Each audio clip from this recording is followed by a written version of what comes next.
নমস্কার সবাইকে। আজ যে ভিডিওটা শেয়ার করছি সেটা কিন্তু 27শে অগস্টের ভিডিও। ওদিন কিন্তু ছিল আমার বড় মশাইয়ের জন্মদিন।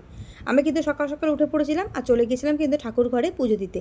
পুজো দেওয়ার পর কিন্তু চলে গিয়েছিলাম রুমে, আর রুমটা কিন্তু সুন্দর করে আমি তাড়াতাড়ি করে পরিষ্কার করে নিয়েছিলাম। যেহেতু বড় মশাইয়ের জন্মদিন ছিল, তাই আমি চেষ্টা করেছিলাম আমার মতো করেই ওর বার্থডের দিনটা একটু স্পেশাল করে তোলার জন্য।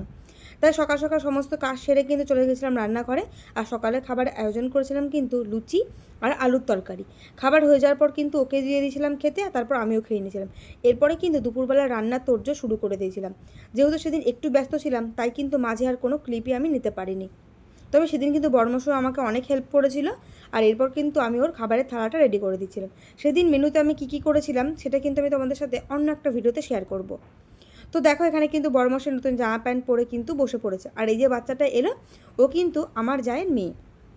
এরপরে কিন্তু আমার শাশুড়ি ওকে আশীর্বাদ করে দিচ্ছিল, আর কিন্তু পায়েসও খাইয়ে দিচ্ছিল। তাই আমি এদিকে বসে বসে টুকটুক করে একটু ভিডিও করে নিচ্ছিলাম। এরপরে কিন্তু আমার ভাসুর, আমার যা, সবাই কিন্তু বাড়ির যারা যারা বড় ছিল সবাই ওকে আশীর্বাদ করেছিল। বিকেলে কিন্তু আমার মা দিদিরা সবাই এসেছিলো, সেই ভিডিওটা আমি পরে পোস্ট করব।